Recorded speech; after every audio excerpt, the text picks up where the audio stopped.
One day I will kill death if death comes before me. तो उनको मौत वगैरह से डर नहीं लगता था। वही एग्रेसिव स्पिरिट, वही नेवर से डाई एटीट्यूड जो हम एक परफेक्ट आर्मी मैन में देखना चाहते हैं। अगर खुद को साबित करने से पहले मुझे मौत आ गई, कसम से मैं मौत को मार डालूंगा।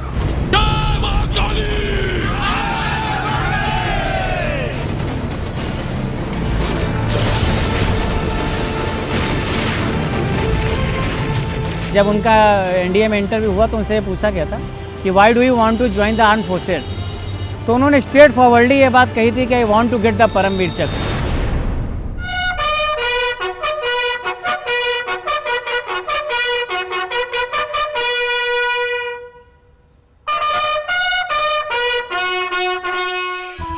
वो हम खुद खत्म कर देंगे और शिव साहब को हम अपना विक्ट्री साइन बता देंगे कि हमने खत्म कर दिया और टास्क कंप्लीट हो गई है। लेकिन उस यंग लड़के का देखो कितना तगड़ा सेंस ऑफ रिस्पॉन्सिबिलिटी था। उसने सबको बताया कि नहीं, कमांडिंग ऑफिसर साहब ने मुझे जो है ड्यूटी सौंपा है कि इसको ख़त्म करना है। और उस जवान ऑफिसर ने विदाउट हेजिटेशन क्रॉल करके नज़दीक बंकर की तरफ बढ़ने लगा।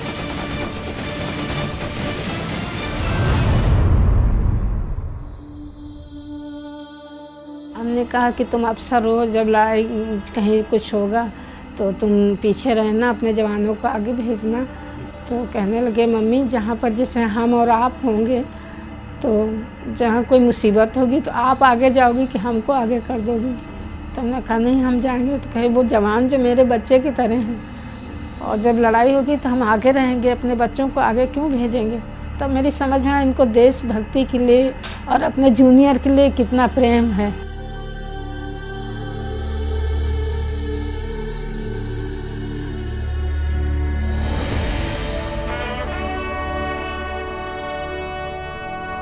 जिस बेटे के कंधे पर पिता की अस्थियां जानी चाहिए, उस पिता के कंधे पर बेटे की अस्थियां गई हैं।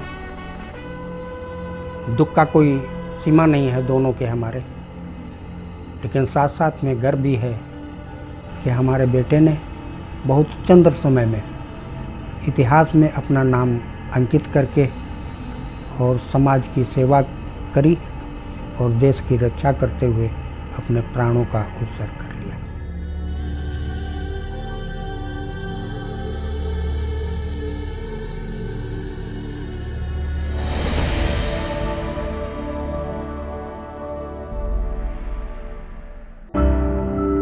मनोज बहुत ही गरीब परिवार से आते थे। वो अपने भाई बहन और मां के साथ सीतापुर के गांव रूरा के इस मकान में रहते थे और पिता परिवार का पेट पालने के लिए लखनऊ में हसनगंज चौराहे पर पान की दुकान लगाया करते।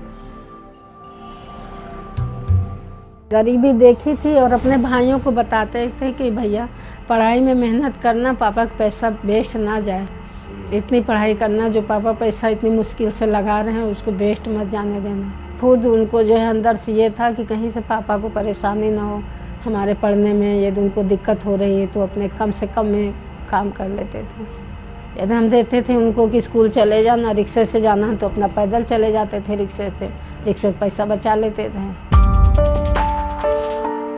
मनोज छोटे थे, परिवार की कमाई में कोई योगदान नहीं दे सकते थे, लिहाजा अपनी जरूरतों को ही छोटा कर लेते थे। 2.5 साल के थे तो हम लोग मेला गए थे, तो हमने कहा कुछ लेना हो तो ले लो। तो कहने लगे हमको बांसुरी दिला दो मम्मी। बहुत छोटे थे तब की बात है। भुइया देवी गए थे मेला, नहीं होता वहाँ शीतला मंदिर में, तो वहाँ से बांसुरी लिया था। वो बांसुरी अभी भी कहीं रखी होगी। उसको जब जैसे कहीं जाते थे, बड़े हो गए, छोटे पर से बजाया करते थे, खूब अच्छी बांसुरी बजा के हम सुनाए। तो हम कहे तुम इतनी ये जो है 3-4 रुपया की बांसुरी ले आओ, इसी में सारा दिन बिजी रहते हो, बजाया करते हो, जब टाइम मिले उसी में लग जाए। जिस गरीबी में कैप्टन मनोज पांडे का बचपन बीता था, उन परिस्थितियों में कोई भी इंसान व्यवस्था से या तो हार जाता या दिन रात व्यवस्था को कोसता रहता। पर मनोज ऐसे थे जिन्होंने व्यवस्था को बदलने का हौसला रखा। पिता बताते हैं कि मनोज को बचपन से एक ही धुन सवार थी, वो सेना में जाना चाहते थे। स्कूल में वो हर विषय में अव्वल रहते उनके नंबर इतने अच्छे थे कि हमेशा स्कॉलरशिप मिली, पर उनकी सारी की सारी मेहनत केवल इसलिए होती थी कि एक दिन वो आर्मी ऑफिसर बन पाए। उनका मेन जज्बा था, उनकी यही एक सोच रहती थी कि सिविल में तो सब लोग सर्विस कर लेते हैं और मैं भी कर सकता हूँ, लेकिन मैं जो आर्मी में मिलेगा तो हम जाएंगे, वरना तब हम करेंगे। हर खेल में सैनिक स्कूल में बहुत तेज थे, हर खेल को खेलते थे, सबसे आगे रहते थे। जो भी मीटिंग वहाँ पर होती थी उसको बढ़ चढ़ के, उसमें स्कूल के अलावा भी कोई कार्य होता था विद्यालय का तो उसमें बढ़ चढ़ करके हिस्सा लेते थे। ऐसी दशा में उनको जनरल नॉलेज की बातें उनके पास काफ़ी थी। जब कोई भी सैन्य अधिकारी वहाँ पर आता था उसके अगल बगल ही रहते थे, उससे वार्ता करते थे, उसकी वार्ता को सुनते थे। ये उनके आगे बढ़ने का एक मार्गदर्शन भी बना। 8वीं कक्षा तक लखनऊ के रानी लक्ष्मीबाई स्कूल में पढ़ने के बाद मनोज आर्मी स्कूल में भर्ती हुए। उनके जुनून को जैसे एक दिशा मिल गई। 10वीं और 12वीं में बच्चे जब डेवलप होते जाते हैं, 11th-12th में फिजिकली ज़्यादा डेवलप होते हैं, ज़्यादा स्टेमिना होता है, लेकिन मनोज पूरी तैयारी के साथ पूरे जोश और शिद्दत से दौड़ता था। और 9th ऑनवर्ड्स उन्होंने कभी भी क्रॉस कंट्री में पीछे नहीं देखा मुड़ के। तो स्पोर्ट्समैन और वेल बैलेंस्ड इन एकेडमिक्स, ये बहुत मुश्किल से मिलती हैं चीज़ें। तो उसमें ये दोनों बहुत अच्छी क्वालिटीज़ थी। वो एक इंटेलिजेंस, हार्डवर्क और स्पोर्ट्समैनशिप का परफेक्ट एग्जाम्पल था। नेशनल डिफेंस एकेडमी की लिखित परीक्षा पास करने के बाद मनोज को इंटरव्यू का कॉल आया। उनकी खुशी का ठिकाना नहीं रहा। उस इंटरव्यू में उनसे वो सवाल पूछा गया जिसका जवाब उन्होंने बचपन से सोच रखा था। मैं परमवीर चक्र जीतना चाहता हूँ। एनडीए परीक्षा देने के लिए गए, 67 बच्चे स्कूल से गए थे, उसमें मनोज भी थे। एग्जामिनर ने वहाँ पर इंटरव्यू ले के लिए जो बैठे हुए थे सभी से कुछ न कुछ पूछा। मनोज से पूछा कि तुम सेना में भर्ती होने के लिए क्यों आए हो और कोई काम क्यों नहीं सीखा। तो मनोज ने दृढ़तापूर्वक विश्वास, अपना आत्मविश्वास वहाँ पर उन्होंने दिखाया। उन्होंने कहा कि सर मैं परमवीर चक्र पाने के लिए सेना में भर्ती होने के लिए आया हूँ। तो अधिकारी ने कहा जानते हो कैसे मिलता है। तो मनोज जी ने कहा सर जानता हूँ, ज़्यादातर लोगों को मरणोपरांत ही मिलता है, लेकिन मुझे अवसर दिया जाए मैं उसको जीवित लाऊंगा। मनोज तो पैदा ही परमवीर हुए थे। शायद इसीलिए उस बटालियन को चुना जिसे ब्रेवेस्ट ऑफ द ब्रेव यानी बहादुरों से भी बहादुर कहा जाता है, गुरखा राइफल्स।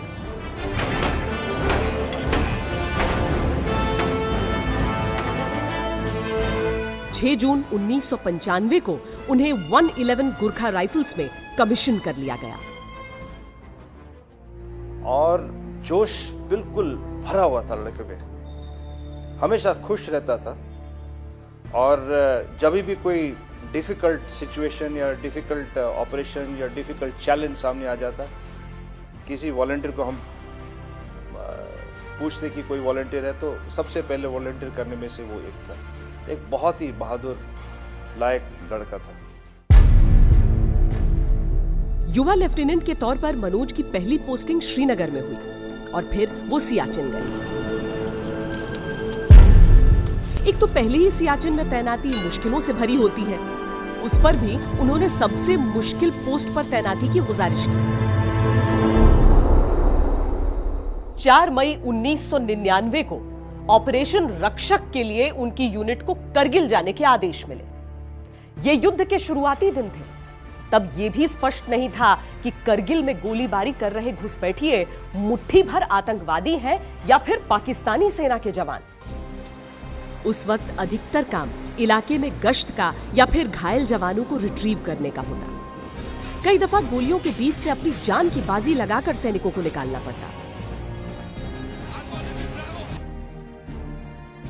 उनके साथी बताते हैं कि उपकरण न होते हुए भी कैप्टन मनोज पांडे एक दफा अपने मोजों को ग्लव्स की तरह हथेलियों पर पहनकर बर्फीले पहाड़ पर चढ़ गए।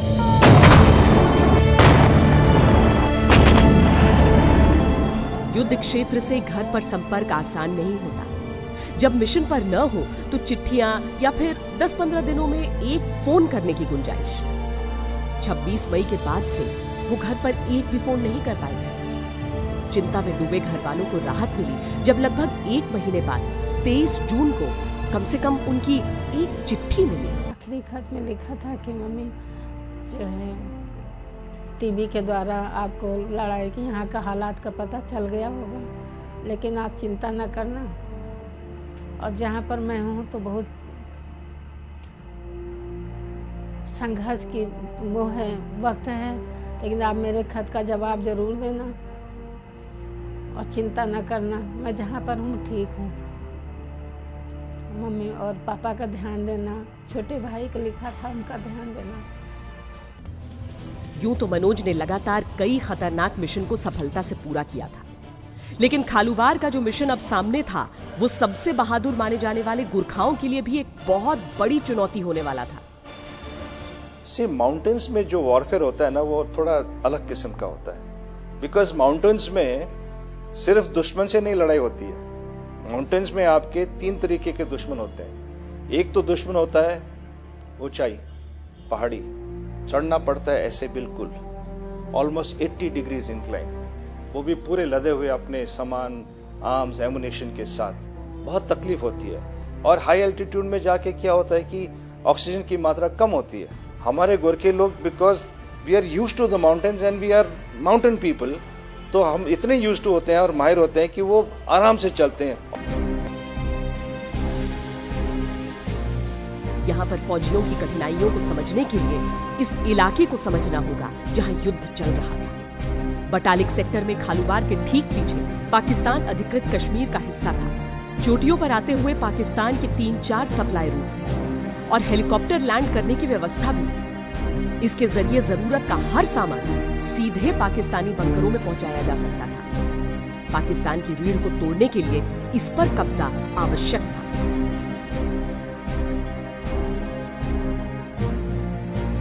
इसमें काफ़ी सारी रेज लाइन्स थी जो हमारी तरफ आ रही थी। जुब्बर था और 3 रेज लाइन्स थी जो कि कालूबार था, और 3 अदर रेज लाइन्स थी जो बहुत बड़ी बड़ी थी। खालूबार पोजीशन एक ऐसा अहमियत रखता था कि वो बिल्कुल पहले तो दुश्मन के जो डिफेंसिव पोजीशन था उसके बिल्कुल हार्ट में था, उसका बिल्कुल हार्ट था उसका। खालूबार में हम बैठ जाते तो उनका सप्लाई लाइन भी जो उधर से आने वाला था रास्ता, वो भी बंद हो जाता। तो उनके लिए एक बहुत ही क्रिटिकल पोजीशन था वो, और हम वो समझते थे, इसीलिए हम खालूबार में कब्जा करना चाहते थे। बहुत ही मुश्किल काम था वो। 2 जुलाई को कैप्टन मनोज पांडे की यूनिट 111 गुरखा राइफल्स को खालूबार से दुश्मन की पोजीशन क्लियर करने का आदेश दिया गया। यूनिट के कमांडिंग अफसर कर्नल ललित राय खुद जवानों की अगुवाई कर रहे थे। युद्ध के मैदान में आमतौर पर इतने सीनियर अफसर खुद मोर्चा नहीं संभालते, पर कर्नल राय तो सिपाहियों से आगे पहाड़ पर चढ़ जाते थे। लेफ्टिनेंट मनोज भी अपने अफसर से बहुत प्रभावित थे। संघर्ष में जीत की बारीकियां उनसे सीख रहे थे।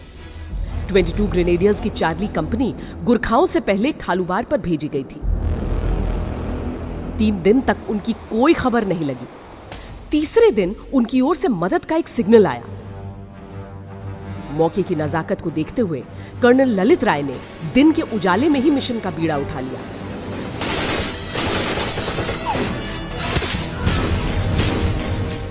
और हमने जो आगे खालूबार का जो रिज लाइन है, उस रिज लाइन के जितने भी बाकी चोटियां थी उनको बाईपास करके पीछे से हम लोगों ने उसको हमला किया था खालूबार को। तो आप समझ लीजिए कि जिस वक्त हमने खालूबार को धावा बोला तो उनके जितने भी डिफेंसेस आगे थे उनको तो बिल्कुल वो तो थ्रेटेंड फील कर गए, क्योंकि अगर हम खालूबार में बैठ जाते तो उनका रिट्रीट का रास्ता भी बिल्कुल बंद हो जाता। पर इस मिशन को पूरा करने के बाद भी गुरखाओं का असली लक्ष्य अभी बाकी था। 14 घंटे की लगातार चढ़ाई के बाद चोटी से करीब 400 मीटर की दूरी थी जब अचानक 2 दिशाओं से ताबड़तोड़ गोलियां बरसने लगी।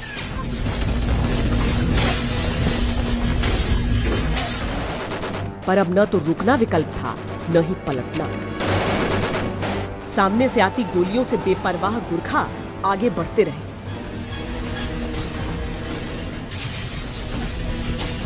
कुछ देर के लिए किसी चट्टान की आड़ लेते, कभी गोलियां दंदनाते चढ़ते रहे। उनका ये रूप देखकर पाकिस्तानियों के पांव तले जमीन खिसक गई। उन्होंने अपनी तोप का मुंह भी बढ़ते हुए सैनिकों पर खोल दिया। जो ही हम करीब आ रहे थे टॉप के, तो उनको समझ में आ गई कि जो बात कि अगर वो कैप्चर हो जाए इलाका, तो ये कंप्लीट वहां का जो बैटल है उसका टाइड ही चेंज कर देगा। और उनके लिए वो बहुत ही वाइटल एरिया था। इसलिए जब हम नजदीक पहुंचे तो उन्होंने एडी गन से भी हमारे ऊपर फायर करना शुरू कर दिया। और ये एडी गन जो है almost 1000 rounds a minute fire करती है। ऐसे इतने सारे मशीन गन्स हमारे ऊपर जो है उन्होंने फायर करना शुरू कर दिया। इसके अलावा उनके पास rifle grenades, rocket launchers plus some amount of mortar fire भी उन्होंने हमारे ऊपर फायरिंग कर दिया, जो कि बिल्कुल आके काफी नुकसान कर रही थी हमारे को। 16,700 फीट की ऊंचाई पर रात की भयंकर ठंड को गोले बारूद की गर्मी वक्त वक्त पर पिघला रही थी। पर सामने से आती गोलियां और दूसरी ओर से आते गोलों के बीच बढ़ना मुनासिब नहीं था। अब केवल 60 जवान पलटन में बाकी थे। कर्नल राय 30 जवानों के साथ एक ओर से आगे बढ़ने लगे। बाकियों को साथ ले कैप्टन मनोज पांडे ने दूसरी ओर से धावा बोला। बुरी तरह से बौखलाया पाकिस्तान अब बीच बीच में एयर बर्स्ट भी फायर करने लगा। ये ऐसे बम होते हैं जिनमें हवा में ही विस्फोट हो जाता है, यानी झुक के स्प्लिंटर से बचने की भी गुंजाइश नहीं होती।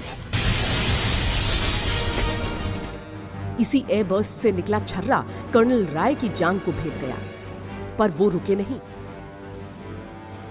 दूसरी ओर कैप्टन मनोज पांडे अपने जवानों को साथ लेकर बहादुरी से आगे बढ़ रहे थे।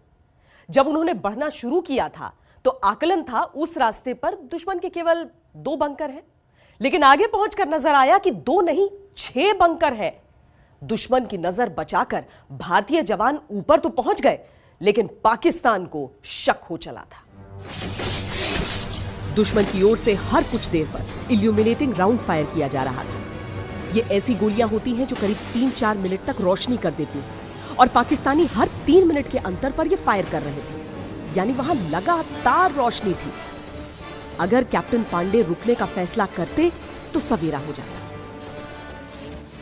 इल्यूमिनेटिंग राउंड जो है, जैसे उस नाम बताता है, वो प्रकाश यानी कि अंधेरे में दिन की हालत बन जाती है। रात की परिस्थिति को आप दिन में परिवर्तन कर देंगे तो जो हमला कर रहा है, जो पहाड़ी के ऊपर चढ़ रहा है या अटैक कर रहा है, उसके लिए मुश्किल है, क्योंकि वो दिन की हालत बन जाती है। युद्ध के मैदान में पसुपेश के ऐसे कई मौके आते हैं। इनमें फैसला जितना जल्दी लिया जा सके उतना कारगर होता है। 24 साल के मनोज पांडे ने अपने जवानों को एक बड़े से चट्टान के पीछे छोड़ा और खुद बाहर निकले। जो ही वो बाहर गए, सामने से गोलियों की बौछार आ गई।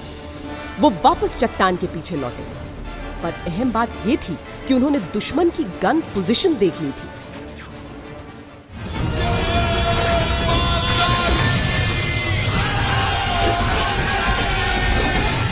अपने युद्ध घोष के साथ वो फिर बाहर निकले। जैसा सोचा था, सामने से गोलियां फिर बरसी, पर उनकी आंखों ने निशाना देख रखा था। बंदूक की गोली सटीक लक्ष्य पर लगी। मशीन गन के पीछे बैठा पाकिस्तानी वहीं ढेर हो गया। कैप्टन पांडे को कंधे और पैर में गोली लग गई, पर घायल होने के बावजूद वो अगले बंकर की ओर बढ़े और ग्रेनेड फेंककर उसे भी शांत कर दिया। एक बारी, 2 बारी, 3 बारी, 4 बारी ऑपरेशन सब सक्सेसफुली किए हैं। ये उसका 5वां ऑपरेशन था। शरीर में गुथी हुई गोलियों के दर्द पर तो काबू कर रहे थे, पर छलनी शरीर से खून तो लगातार बह रहा था। कैप्टन मनोज पांडे तीसरे बंकर में पीछे से घुसे तो देखा 2 पाकिस्तानी गुरखा जवानों पर गोली चलाने वाले थे। उन्होंने फौरन अपनी खुखरी निकाली और उन दोनों की गर्दन काट दी। अब तक उनके शरीर से इतना खून बह चुका था कि सीधे खड़ा हो पाना भी मुश्किल हो रहा था, पर उन पर तो जैसे धुन सवार थी। कैप्टन मनोज पांडे अब आखिरी गन पोजीशन की ओर बढ़े। उन्होंने बंकर के भीतर ग्रेनेड उछाला, पर ग्रेनेड के गिरने और विस्फोट के बीच जो 3-4 सेकंड का फासला होता है, उतनी देर में 3 गोलियां कैप्टन मनोज के हेलमेट को चीरकर उनके सर को भेद गईं। जिस योद्धा ने अपनी हर एक सांस पर मातृभूमि का नाम लिख दिया हो, वो जाते जाते अपने सैनिकों को विजय का आखिरी आदेश सुना गया। एक बर्स्ट फायर आया उधर से, बंकर से पाकिस्तानियों का, सीधे 3 या 4 गोलियां इधर आई उनके स्कल पे। लेकिन गिरने से पहले मनोज पांडे की सेंस ऑफ रिस्पॉन्सिबिलिटी और जो है लीडरशिप का वो देखिए, उसने कहा न छोड़नो। मतलब आदमी की जान जा रही है और लड़का फिर भी कह रहा है कि इनको मत छोड़ो। लड़के तो उन्होंने अपना खोखरी निकाला और उन्होंने चार्ज कर दिया और चौथा बंकर को भी कंप्लीट कर दिया। गोरखा जवानों की हिम्मत को उनके गुस्से ने 100 गुना बढ़ा दिया। उस रात एक भी पाकिस्तानी को चोटी से जिंदा भागने का मौका नहीं मिला। दुश्मन को चुन चुन कर मौत के घाट उतार दिया गया। जब हमने खलुबार पे हमला बोल के हमने खलुबार को कब्जा किया, तो इसका असर ये हुआ कि जितने भी डिफेंसिव पोजीशंस थे उस इलाके के, वो अनटेनेबल हो गए उनके लिए। वो उनको नहीं होल्ड कर पाए फिर लॉन्ग, क्योंकि एक अगर दुश्मन आपके पीछे बैठा है तो आप कभी सेफ फील कर ही नहीं सकते। तो आपने जितने भी डिफेंसेस उसके आगे वाले और सामने वाले थे, उनको तो हिला ही दिया। वो तो पूरा रिट्रीट करने और भागने में शुरू कर गए। हिंदुस्तान का एक और वीर सपूत चोटी पर तिरंगा लहराकर तिरंगे में लिपट कर लौट रहा था।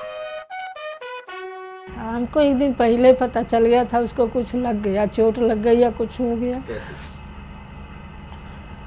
पता नहीं मेरा दिल कहाँ से, हमको ये लगा कि जो है हम सो रहे थे, कहीं ये लड़ाई हो रही है। हम उसको देख रहे हैं कि लड़ाई में बैठे हुए हैं।